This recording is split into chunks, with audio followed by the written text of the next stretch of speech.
हे हे हे hello everyone. मैं आकाश खन्ना आप सभी खूबसूरत लोगों का एक बार फिर आपके अपने चैनल स्किल्स बाय खन्ना में स्वागत करता हूं।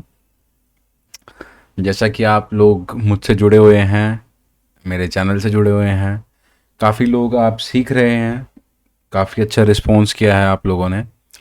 तो इसी के साथ जैसा कि हमने लास्ट क्लास में डिस्कस किया और उससे पहले सिर्फ दो अहम बातें, अगर आप चैनल के साथ नए जुड़े हैं तो आप चैनल को सब्सक्राइब कर लीजिए, और अगर आप एग्जिस्टिंग स्टूडेंट हैं तो लाइक कमेंट शेयर करना बिल्कुल भी मत भूलिए। अगर आपको यही फाइल्स चाहिए तो स्किल्स बाय खन्ना@gmail.com पर तुरंत के तुरंत एक ईमेल डालिए और अपनी सारी फाइल्स अपनी मेल पर पाइए। जैसा कि हमने लास्ट क्लास में डिस्कस किया था कि हमने पाइवट को बनाया था एक डेटा से, हमने डेटा कंपोनेंट्स की बात करी थी, डेट कंपोनेंट्स की बात करी थी, किस तरह से अरेंज कर सकते हैं। उसी के साथ मैंने आपको स्लाइसर्स और ये सब टाइमलाइन डालना बताया था और इसका यूज़ बताया था। अगर आपने वो क्लास को अटेंड नहीं किया है तो आप पाइवट की सारी क्लास को वन बाय वन जिस तरह से अपलोड हुई हैं उसी तरह से देखें, ताकि आपको समझ में आए कि पाइवट टेबल्स या कॉम्प्लेक्स डेटा एनालिसिस कैसे करते हैं। जैसा कि मैं हर क्लास में करता हूँ कि पढ़ाने के बाद इसको मैं हमेशा हाइड कर देता हूँ, ताकि हम नेक्स्ट क्लास पर जा सकें और कुछ नया सीखने का मौका मिले हमें। तो जस्ट एक ये अगेन दोबारा से कुछ डेटा है, और इस बार ये डेटा जो है कुछ कहता है। उससे पहले मैं इसको बगल में कर लेता हूँ, कुछ इतना छुपा लेता हूँ कि आपको दिखे ना, ताकि आपका ध्यान सिर्फ इस डेटा पे रहे।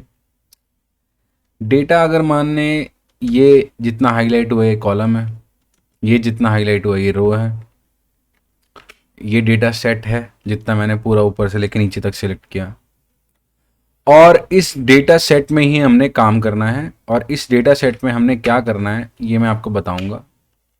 पर आज कुछ नया सीखते हैं कि जैसे ही अगर आपको इस टाइप का डेटा सेट मिले तो आप क्या कीजिएगा, आप इस डेटा सेट को कॉपी कीजिएगा।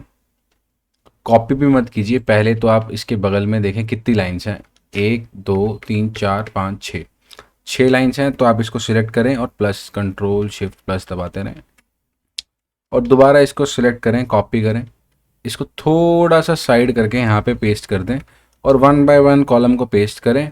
और जैसे ही कंट्रोल भी करें तो डेटा में जाएं आप। एक ये तरीका है डुप्लीकेट्स हटाने का। डुप्लीकेट हटा दिया। देखो, जब आप मैंने क्या किया, फटाफट तुरंत किया था, इसने मेरे से बहुत सारे ऑप्शन किए कि आपको जो डुप्लीकेट्स हैं क्या इसका रेंज बढ़ाना है। एक्चुअल में मुझे नहीं बढ़ाना है, मुझे रीजन पे फाइंड करने थे। Again in the same way मैंने यहाँ पे डुप्लीकेट हटाने हैं। करंट सिलेक्शन तरीके मैं बता रहा हूँ आपको कि उससे होगा क्या। करंट सिलेक्शन अगर आप रखते हो जब, तो उससे तीन बातें पाते हो, बताऊंगा आपको। 2 मिनट दो मुझे आप, 2 मिनट भी नहीं, 10 सेकेंड दो आप अगर ध्यान से पढ़ना तो इसमें बताएगा आपको इसने कितनी वैल्यूज़ हटाई हैं। 3051 वैल्यूज़ को हटा दिया है जो कि डुप्लीकेट थी, और 405 यूनिक वैल्यूज़ हैं। और सेल्स डेटा जो है वो तो यूनिक हो ही सकता है, डिफरेंट होता ही है, तो आप ये भी डिलीट कर दें। और मुझे ये भी डेट वाला डेटा भी नहीं जानना है। एक्चुअली मुझे ये देखना था ये सब क्या है, इस डेटा में ये सब क्यों रिपीट हो रहा है इतना। जिस चीज़ में रिपीटेशन थी, जिस भी चीज़ में, जिस कॉलम में रिपीटेशन थी, उस कॉलम से मुझे ये जानना था कि उसमें एक्चुअल में कितनी वैल्यूज़ प्रेजेंट हैं। एक तरीका ये था कि मैं इसको इस तरह से करके रिमूव डुप्लीकेट्स करूं, जो मैंने वन बाय वन किया। एक तरीका ये था कि जो फिल्टर लगा हुआ है इसको दबाऊं, इसको वन बाय वन चेक करूं, 1 2 3 4 इसमें है, ठीक है। इसको चेक करूं, 3 इसमें है, क्योंकि फिल्टर की एक खास बात है वो रिपीटेशन को हटा देता है यहाँ पर, ठीक है। फिल्टर की ये बात जान लेना, फिल्टर की एक खास बात होती है कि पहले तो वो सीक्वेंस में अल्फ़ाबेटिकली या नंबर होगा तो न्यूमेरिकली अरेंज करेगा, और वो सिर्फ यूनिक वैल्यूज़ को दिखाता है यहाँ पर, ठीक है। तो ऑनलाइन फ़ोन स्टोर 3 ही है इसमें। सेल्स पर्सन देख लेते हैं, तो सेल्स पर्सन 4 हैं। सेल्स डिफरेंट डे पे डिफरेंट सेल्स पर्सन ने डिफरेंट आइटम से डिफरेंट रीजन में कुछ अलग अलग सेल्स की होंगी। तो बेसिकली ये सेल्स डेटा है कि ये वेस्ट रीजन में प्रोडक्ट 2 जो था आउटलाइन ऑनलाइन में, सेल्स पर्सन ये था जिसने 516 का माल बेचा। तारीख क्या थी, 16 जनवरी। तो इसको रीड करना आ गया। अरे उसके नीचे तो सिर्फ यही रिपीट ही हो रहा है ना इसी तरीके से।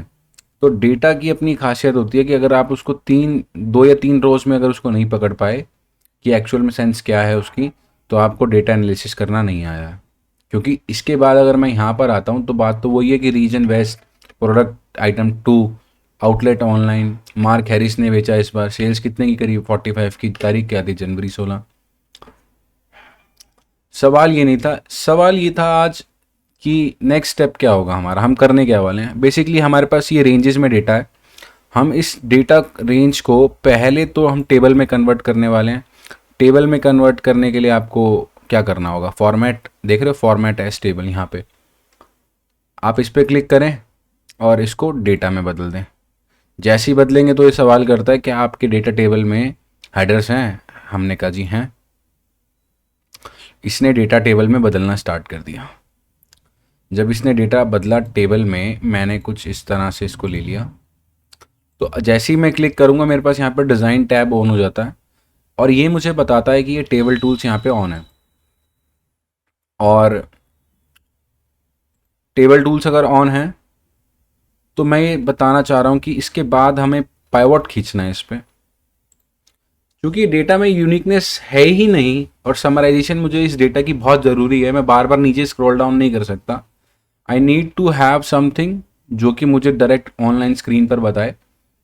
तो टोटल अगर हम इसका करके देखें बच्चे, इसको मैं यहाँ क्या करता हूँ, मैं यहाँ पे इसको एक नया टैब डालता हूँ, इक्वल करता हूँ, सम करता हूँ, इसके नीचे आता हूँ, नीचे तक क्लोज करता हूँ, ब्रैकेट क्लोज करता हूँ, एंटर देता हूँ, वैल्यू निकल के आती है 831374।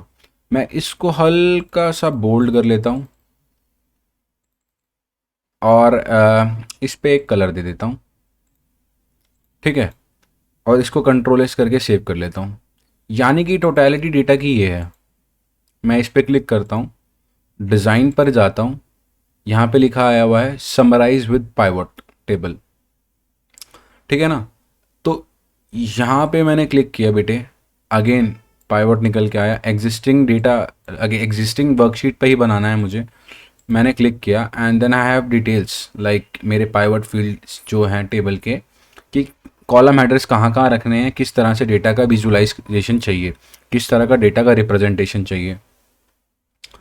तो मेरे बच्चे मैं यहाँ से देख सकता हूँ कि मेरे पास रीजन है एक, मैं रीजन वाइज सेल्स देख सकता हूँ। मैंने क्या करा, रीजन वाइज सेल्स देखी, मैंने रीजन वाइज सेल्स देखी। अब मेरे बच्चे दोबारा इस टेबल पे गया और इसको मैंने समराइज़ किया। अगेन मैं एग्जिस्टिंग लोकेशन लेता हूँ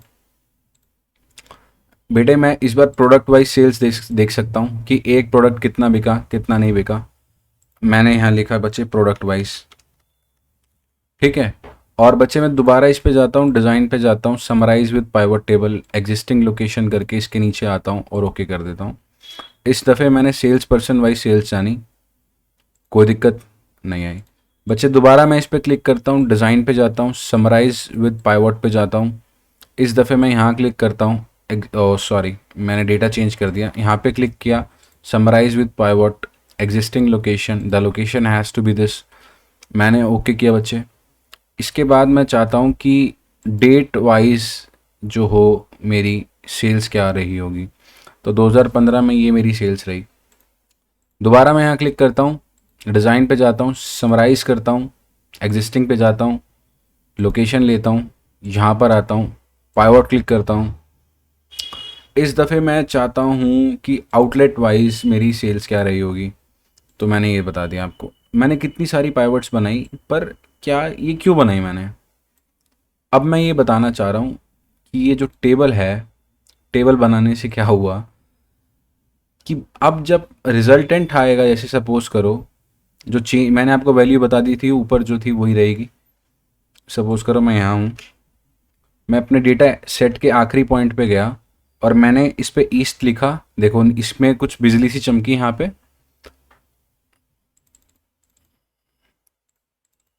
ठीक है। यहाँ पे मैंने ईस्ट लिखा, यहाँ पे मैंने आइटम 1 ही लिखा, यहाँ मैंने फ़ोन लिखा, आना स्मिथ लिखा। इस बार मैं $100 बढ़ा देता हूँ और दिसंबर 16 ही कर देता हूँ। अगर आप ध्यान से देखो और मैं ऊपर जाता हूँ यहाँ पे, तो $100 बढ़ गया होगा। ठीक है, यहाँ पे देखो $100 बढ़ गया, क्योंकि मेरी टेबल में ऑटोमेटिकली एक्सटेंशन होती है। अगर आपने टेबल के लेक्चर नहीं देखा है तो टेबल की लेक्चर जाके देख सकते हैं कि टेबल में कैसे होता, कैसे बनती है टेबल, का फ़र्क क्या है, कन्वर्ट रेंजेस कैसे करते हैं। ठीक है, इस टाइप के जितने भी टेबल से रिलेटेड ऑप्शंस थे वो सारे कर लीजिए। यहाँ से यहाँ मैंने सिर्फ $100 बढ़ाया, तो आज मेरा समीशन था 831474, यहाँ पर भी निकल के आ गया। अब बच्चे क्या मैं बताना चाह रहा हूँ कि हमारे पास एक प्रोविज़न है कि अगर हम टेबल के थ्रू क्रिएट करते हैं और डेटा बार बार चेंज होता भी है, तो पाइवट टेबल जो है अपने आप अपडेट होने लग जाए। तो कुछ मैंने यहाँ पे दिखाया हुआ है पाइवट टेबल ऑप्शंस। मैं थोड़ा सा यहाँ पे वर्बली एक्सप्लेन कर देता हूँ। Printing data, alt text, layout and format, total and filters और डिस्प्ले, इस तरह का ये कुछ निकल के आता है। मैं राइट क्लिक करता हूँ बच्चे, यहाँ पे मैं किसी भी पाइवट टेबल पे राइट क्लिक करता हूँ तो यहाँ निकल के आता है ये, और हर पाइवट टेबल पे ये निकल के आता है। ठीक है, प्रिंटिंग, जब आप प्रिंट करोगे या प्रिंट टाइटल्स करोगे तब आपको क्या चाहिए, क्या वो आपको बटन्स चाहिए? बटन्स प्रिंट करने हैं तो यहाँ पे आपको एक्टिवेट करना होगा। अगर लेबल को रिपीट करना है प्रिंट पेज पे तो आपको ये रखना होगा। सेट प्रिंट टाइल्स करना है तो आपको ये रखना होगा। डेटा की बात करें, data save source data with file, again enable show data, यानी कि जो सोर्स से डेटा आया है उसको सेव कर लेता है। शो डिटेल्स करता है। रिफ्रेश, जो मैं बताना चाहता हूँ ना आपको, यहाँ पे क्लिक करना होता है हमें हमेशा। Refresh data when opening the file, यहाँ से कर लिया। और इसके बाद एक है ऑल्ट टेक्स्ट, यहाँ पे मैं अभी कुछ नहीं बताना चाहता हूँ रिलेटेड टू टेबल, कुछ नहीं बताना चाहता। डिस्प्ले पे जाता हूँ। डिस्प्ले पे मैंने आपको हमेशा बता ही दिया कि वो किस तरह से है। सोर्स डेटा में फील्ड लिस्ट को रखना है या A to Z में रखना है। फील्ड लिस्ट आपको पता है, यहाँ पे जो बॉक्स आता है उसका मतलब है ये। और कोलैप्स और एक्सपेंड मैं ऑलरेडी बता चुका हूँ, तो मुझे यहाँ बताने की ज़रूरत है नहीं ज़्यादा। मैंने लेआउट के बारे में बताया, आपको नहीं बताया। लेआउट एंड फॉर्मेट की बात कर लेते हैं हम। Merge and centre cells with labels, when in compact, indent 1 और 2।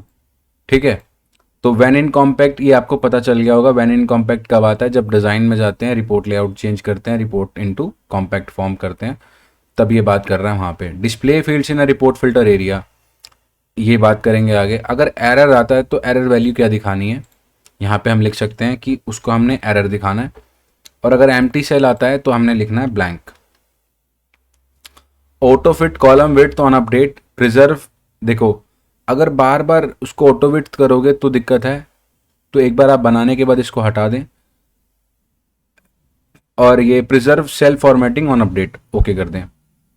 इसी के बाद टूल्स एंड ग्रैंड टोटल्स और ये सब वहाँ पर आता है डिज़ाइन टैब टूल में। ठीक है, डिस्प्ले हमने बता दिया। तो ये सारे ऑप्शंस मैंने वन बाय वन डिस्प्ले जो डिस्कस करे हैं, वर्बली करें हैं। मैं इसको ओके करता हूँ। तो changes to refresh on an open option also change the option for other pivot reports based on the same source data. From now whenever you open this workbook, data will also be refreshed in other reports।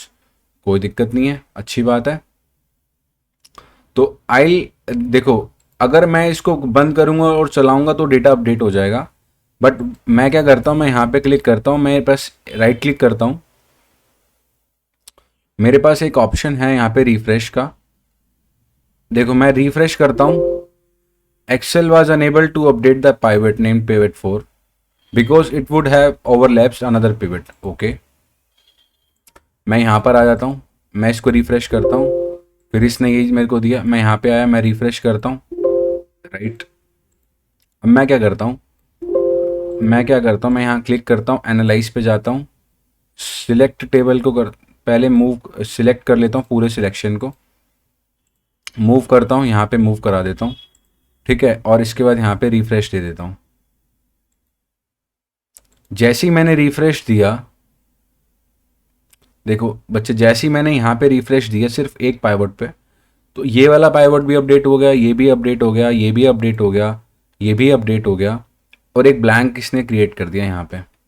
तो वो blank पता क्या था, जब मैं गया यहाँ पे मेरा टेबल, यहाँ देखो ये वाला ब्लैंक हिस्सा जो है मुझे इसे डिलीट करना होगा।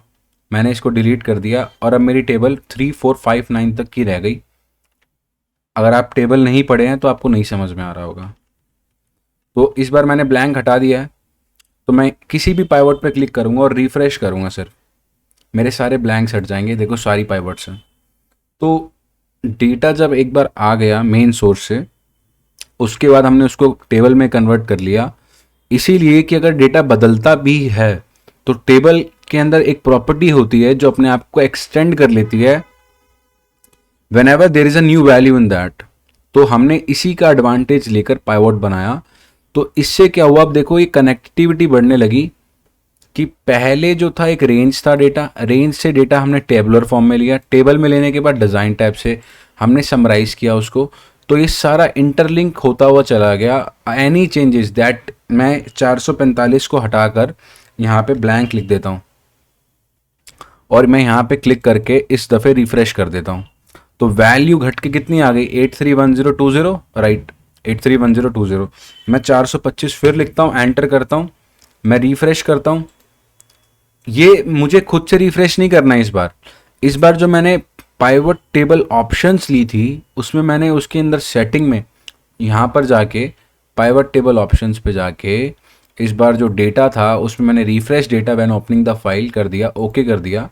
तो जब कभी भी मैं फाइल ओपन करूँगा तो ये बाय डिफ़ॉल्ट उस डेटा को अपडेट करेगा। ठीक है, इसमें कोई दो राय नहीं है, इसमें कोई दो राय नहीं है बच्चे। देखो अब एक कॉमन सेंस वाली बात लगाओ, क्या इतनी सारी इसके लिए पिवट बनाना ज़रूरी था, राइट। अगर आपको ईच कैटेगरी देखना है तो ईच कैटेगरी वाइज तो ये आपको बनाना ही पड़ता। ये सेल्स पर्सन वाइज पाइवट बनाया था आपने, ठीक है। तो ये सब तो आपको करना ही पड़ेगा। लेकिन लेकिन लेकिन बच्चे,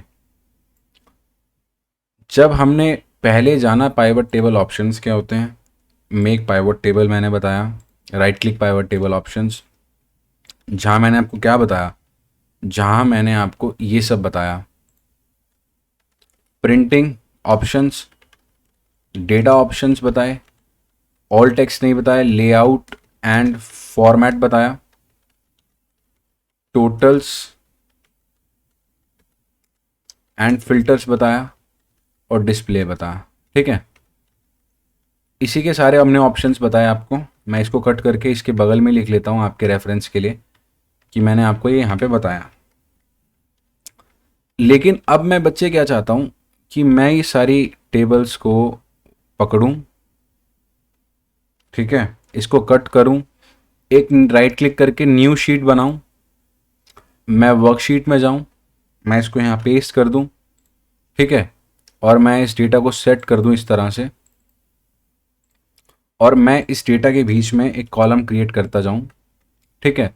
और इस कॉलम के बाद उसी डेटा पे दोबारा जाऊँ, इसको यहाँ से एनालाइज करके मैं इसको यहाँ से मूव करा के एग्जिस्टिंग वर्कशीट लोकेशन इस पे जाऊँ, इसके नीचे जाके पेस्ट कर दूँ, तो ये निकल के आया यहाँ से।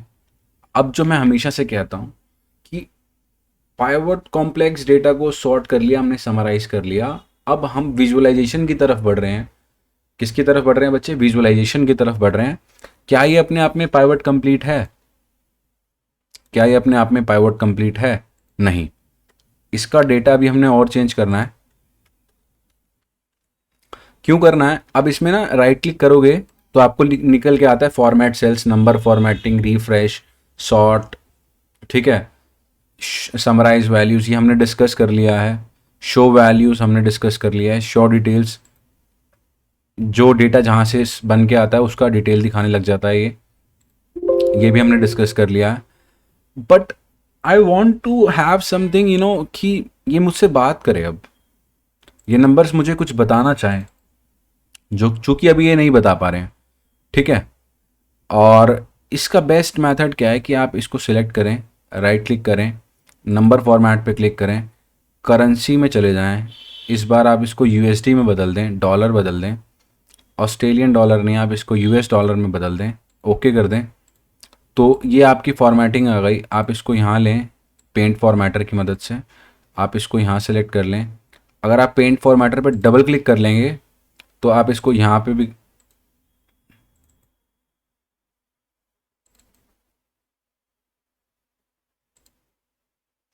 यहाँ से इसको क्लिक करके कर सकते हैं और यहाँ से यहाँ कर सकते हैं।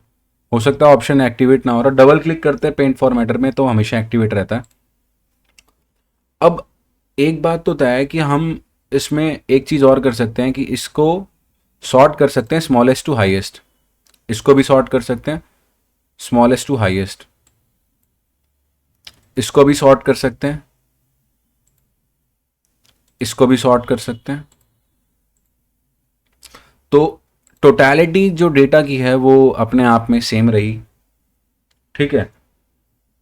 और मैं अब यहाँ पे कुछ बेसिक चार्ट्स की तरफ बढ़ूँगा कि मैं यहाँ पे क्लिक किया, एनालाइज पे गया, पाइवट चार्ट पे गया, रिकमेंडेड में एक कॉलम चार्ट आ रहा था, मैंने ले लिया, मैंने इसको ले लिया और मैंने इसको छोटा कर दिया, मैंने यहाँ रख दिया रिकमेंडेड में। मैं दोबारा इस पर क्लिक किया, एनालाइज पे गया, पाइवट चार्ट पे गया, इस दफ़े मुझे लाइन चार्ट लेना था, मैंने लाइन चार्ट लिया और इसको भी मैंने इसके नीचे रख दिया, ठीक है।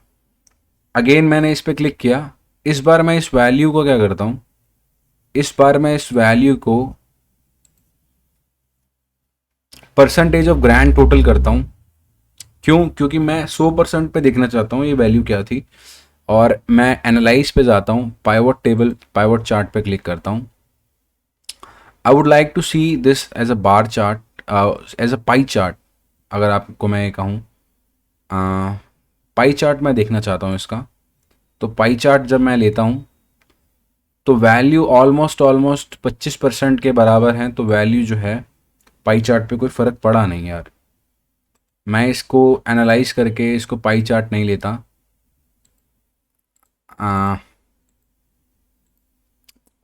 क्या कौन सा चार्ट लूँ? फनल लूँ, सनबर्स्ट लूँ, हिस्टोग्राम, विस्कर, वाटरफॉल, फनल, ये सब चार्ट नहीं लेने।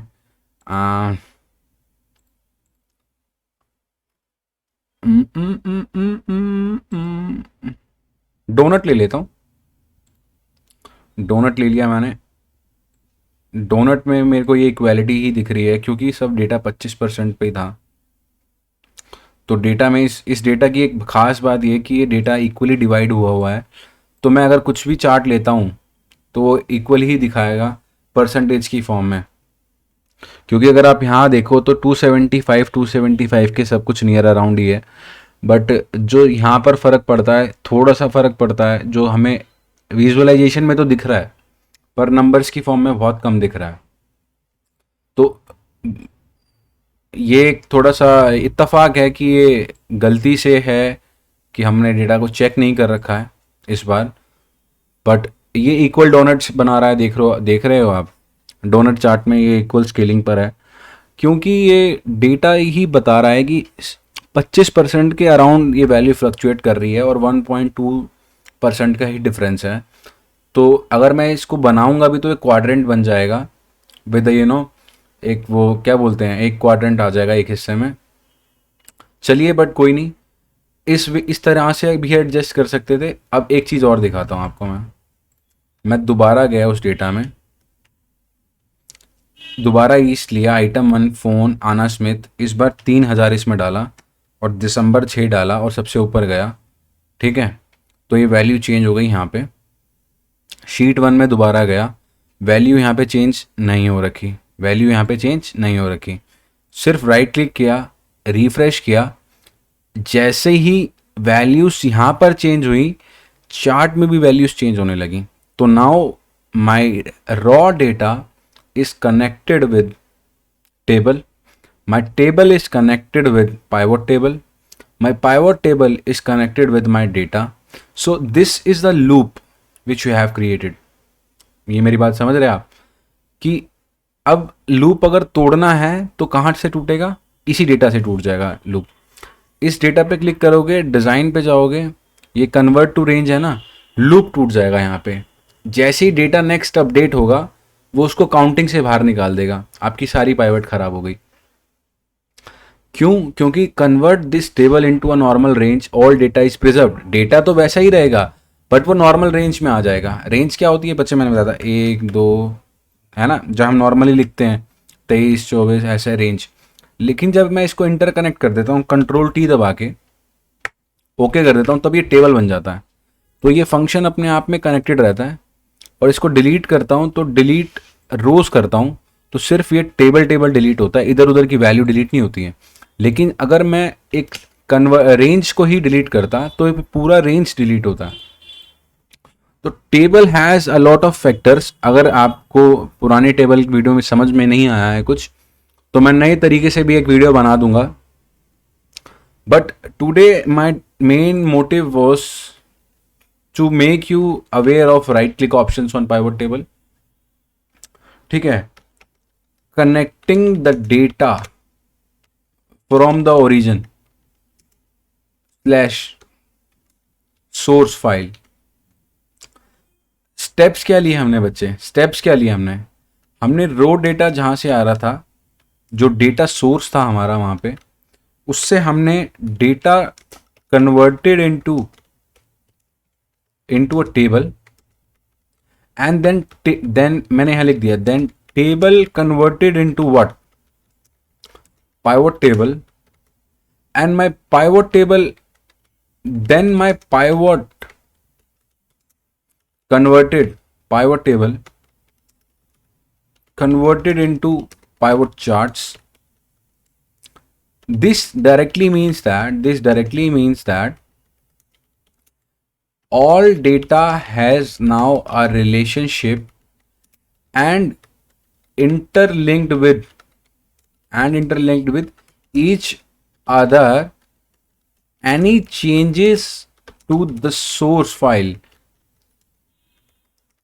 will make an impact on our pivots and its charts, because we have enabled refresh data whenever we open the file. तो बच्चे हमने ये किया और हमने ये सीखा। यहाँ पे क्लिक करूंगा, सपोज करो मैं डिलीट करता हूँ।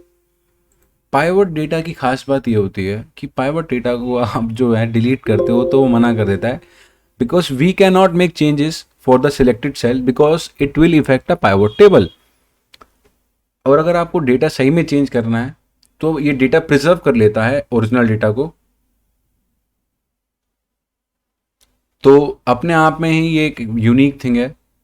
ठीक है, और जैसे ही आप इस पर डबल क्लिक करते हैं ये आपको टोटलिटी की तरफ ले जाता है, जहाँ से ये बना है, जो इसका ओरिजिन है वहाँ ले जाता है। और इसमें एक चीज़ अगर आप ध्यान से देखें बच्चे, तो हम यहाँ पे क्लिक करके डिज़ाइन में जाके एनालाइज में जाकर टाइमलाइन को सिलेक्ट कर सकते हैं, डेट सिलेक्ट कर सकते हैं, ओके कर सकते हैं। और हम इसको ज़रा, अभी मैं इतना डिज़ाइनिंग नहीं कर रहा हूँ, थोड़ा कुछ यहाँ पे जा सकते हैं। और बच्चे मैं यहाँ पे जाके इंसर्ट कर सकता हूँ। इंसर्ट में मैंने आपको स्टार्टिंग लेक्चर्स में वर्ड आर्ट बताया था बच्चे, और मैं इस बार वर्ड आर्ट में कर सकता हूँ। तो मैं लिख सकता हूँ सेल्स डेटा रिपोर्ट, लिख सकता हूँ बच्चे। मैं यहाँ पे गया, मैं इस पे यहाँ इसको यहाँ सिलेक्ट कर सकता हूँ। ठीक है, और बच्चे इसको थोड़ा और हाई लुक देने के लिए मैं इसमें क्या कर सकता हूँ, इतने सेल्स को, यहाँ के सेल्स को, यहाँ तक के सेल्स को, जो बच्चे मैं यहाँ कलर कर सकता हूँ, ये मैंने बच्चे कलर भी कर दिया। और इसको मैं थोड़ा ऊपर लाकर यहाँ डिलीट कर सकता हूँ। देखिए मेरे चार्ट्स भी मूव कर रहे हैं अपने आप। ठीक है, और मैं यहाँ तक ले आया और इस डेटा पे जाके मैंने आपको बताया था इसको सेंटर अलाइन कर लेता हूँ। ठीक है, और फॉर्मेट पे जा सकता हूँ। जस्ट मैं करके बता रहा हूँ, मैं डैशबोर्ड्स बनाना सिखाऊंगा आपको। ठीक है, और मैं इसकी टेक्स्ट इफेक्ट पे जाके इसके ग्लो पे जाके ग्लो बढ़ा देता हूँ। ग्लो मैं इतना कर देता हूँ। मैं इसके टेक्स्ट इफेक्ट पे जाके रिफ्लेक्शन को थोड़ा नीचे ले आता हूँ। कितना लाना चाहिए, मुझे नहीं लाना है, शैडो में ले आता हूँ। शैडो में थोड़ा अच्छा कर देता हूँ, सपोज मैंने इतना कर दिया। So if I click on July तो मुझे यहाँ पे जुलाई का डेटा दिख जाएगा। और जब मैं इस पर क्लिक करता हूँ तो ये अपने आप में एक नया ऑप्शन देता है, रिपोर्ट कनेक्शन करूँगा। ये बाकी पाइवट टेबल से कनेक्ट नहीं था। ये जो टाइमलाइन मैंने आपको बताई थी डालनी, कि टाइमलाइन सीरीज पे डलती है, और चूंकि इसका पाइवट ये था तो इससे इसी से लिंक था ये।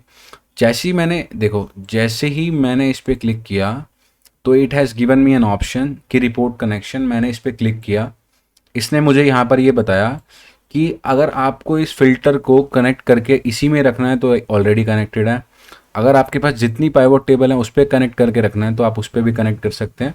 मैंने ओके किया, और इस बार देखो जुलाई का डेटा जो था ये मैंने कैंसिल किया, डेटा यहाँ पे पूरा बदला। मैं यहाँ जाता हूँ, जनवरी 2015 का डेटा देखता हूँ, तो ये तो चेंज हुआ ही हुआ। इसका बेस्ट और कर देता हूँ मैं, व्यू से ग्रिड लाइन्स पे हटा देता हूँ, और देखो जनवरी 15 का 35,105 था। अगर रीजन वाइज देखे तो इस तरह से बना, वो आइटम वाइज देखे तो इस तरह से बना, सेल्स पर्सन वाइज देखे तो इस परसेंटेज से बना। और नीचे आउटलेट वाइज भी देख सकते हैं, आउटलेट वाइज हमने यहाँ पे सिलेक्ट नहीं किया तो वो चेंज नहीं किया। ऑप्शंस में मैं दोबारा गया, रिपोर्ट कनेक्शन में गया, एक पाइवट टेबल 5 मैंने छोड़ रखी थी, 1 से लेके 5 तक को ओके किया। जैसे ही किया इसने 5th पाइवट को भी अपने हिसाब से ढाल दिया, जो कि यहाँ से इसका कनेक्शन है। दोबारा मैं इस डेटा पे आया, एनालाइज पे गया, स्लाइसर में मैं आ गया। स्लाइसर की बात करूँगा तो मैं स्लाइसर सेल्स पर्सन वाइज डाल देता हूँ। मैं कुछ इस तरह से स्लाइसिंग करूँगा कि ये यहाँ रहे, और मैंने आपको ये बताया था कि मैं इसके कॉलम ऐड कर देता हूँ। 3 मैंने कॉलम में ऐड किया। अगेन मैंने इसके रिपोर्ट कनेक्शंस किए, मुझे सब जगह इंसर्ट करना है, स्लाइसर भी, तो मैंने स्लाइसर को भी इंसर्ट किया सब जगह। अगेन मैं इसी डेटा पे रहता हूँ, एनालाइज पे जाता हूँ, अगेन मैं स्लाइसर पे जाता हूँ, इस दफ़े मैं आउटलेट पे जाता हूँ, ओके करता हूँ। मैंने यहाँ क्लिक किया, इसको मैं बड़ा कर लेता हूँ, इसको छोटा कर लेता हूँ, 3 हिस्से बना लेता हूँ इसके, थोड़ा इसको और छोटा कर लेता हूँ। ये आप समझ रहे हैं, ये मैं यहाँ ले आया, ठीक है। और मैं दोबारा इस पर क्लिक करता हूँ, रिपोर्ट कनेक्शंस पे करता हूँ, तो मेरा जो फर्स्ट टाइम जिससे मैं बनाता हूँ ये फिल्टर्स या स्लाइसर्स, उसी से कनेक्ट रहते हैं। I have to update them, I have to connect with the old reports. मैं ये करता हूँ, मैं इसको ओके करता हूँ। मैं थोड़ी सी जगह इसको बढ़ा लेता हूँ, ठीक है। बेस्ट क्या है, यहाँ पे क्लिक करने के बाद आपको ऑप्शंस मिलती हैं, ऑप्शंस में हाइट और विड्थ मिल जाती है, तो आप यहाँ से कॉपी कर सकते हैं। विड्थ कितनी ली है मैंने, 9.25 ली है, 9.25 ली है। यहाँ पे ऑप्शन में गए,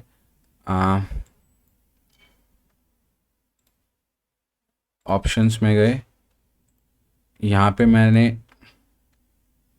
9.25 लिया है, ये ऑटोमेटिकली सिलेक्ट हुआ। मैं यहाँ पे गया 9.25, तो मेरी तीनों की जो विड्थ है वो सेम हो गई, ठीक है। अब स्टोर पे मैं क्लिक करूंगा तो सारा डेटा चेंज हो जाएगा in terms of store. Store के ऊपर ये डेटा आने लगा। स्टोर के बाद मैं इसको पहले कैंसिल करता हूं। I want to see the data कि एना स्मिथ ने कितना सेल किया। एना स्मिथ ने कितना सेल किया आइटम वाइज ये बता रहा है, आइटम वाइज इसने इस तरह से ग्रोथ किया। एना स्मिथ का सेल्स 100%, तो ये इसका चार्ट आ गया। स्टोर में इसने इतना किया, ऑनलाइन इतना। तो I have created a pivot based dashboard where I can see all my values. So now you connect, अब आप ये कनेक्ट कर पा रहे होंगे। मैं इसको कैंसिल करता हूँ, मैं केविन फ्लिक्स पे करता हूँ। मैंने केविन पे किया, डेटा माई डेटा चेंज्ड, मेरा डेटा चेंज होने लगा, और इसकी टोटलिटी वही रही, जिस तरह से डेटा चला था उस तरह से ये बताने लगा। मैंने अभी काउंट वाली पिवट नहीं ली है, ठीक है। मैंने इसको थोड़ा एडवांस पिवट में नहीं बनाया, मैंने जस्ट एक बेसिक बताया कि मैंने लेफ्ट साइड आपके इसमें पाइवट्स रखे हैं, राइट साइड में चार्ट्स रखे हैं, बट द कॉन्सेप्ट इज कि आप कैसे भी कर सकते हैं। बीच में आप बीच में पिवट रखें, राइट साइड पे चार्ट्स रखें, लेफ्ट साइड पे आप अपने स्लाइसर टाइमलाइंस को डालें और लिस्टिंग को भी बीच में रखें। तो इस तरह से भी कर सकते हैं। जस्ट मैं आपको ये दिखाना चाह रहा था कि उस डेटा सोर्स को बदल के मैं कहाँ तक ले आया हूँ और अब हम कहाँ तक जाने वाले हैं। ठीक है, इसको आप एक तरह से ये भी कह सकते हैं। ठीक है, इसको मैं अगर चेंज करके रीनेम करके अगर मैं इसको अच्छा नाम दे दूं तो आप इसको ये भी कह सकते हैं। ठीक है, तो ये एक ना पाइवट बेस्ड डैशबोर्ड है जो अपने आप में एक बेहतरीन सबूत है एक्सेल का कि आप एक्सेल से क्या कर सकते हैं। और इसी के साथ मैं आकाश खन्ना आप सभी खूबसूरत लोगों से अलविदा लेता हूँ और उम्मीद करता हूँ आप सभी लोग अच्छे होंगे और मेरे वीडियोस को देख रहे होंगे। और वीडियोस को ज़्यादा से देखने के लिए ज़्यादा से ज़्यादा देखें, सब्सक्राइब करें, चैनल को शेयर करें ताकि हम आपके लिए बेहतर से बेहतर वीडियोस और कंटेंट लेकर आते रहें। इसी के साथ इस लेक्चर को हम ख़त्म करते हैं। ये सब हमने सीखा था और जय हिंद लिखना ना भूलें कमेंट सेक्शन में। थैंक यू दोस्तों।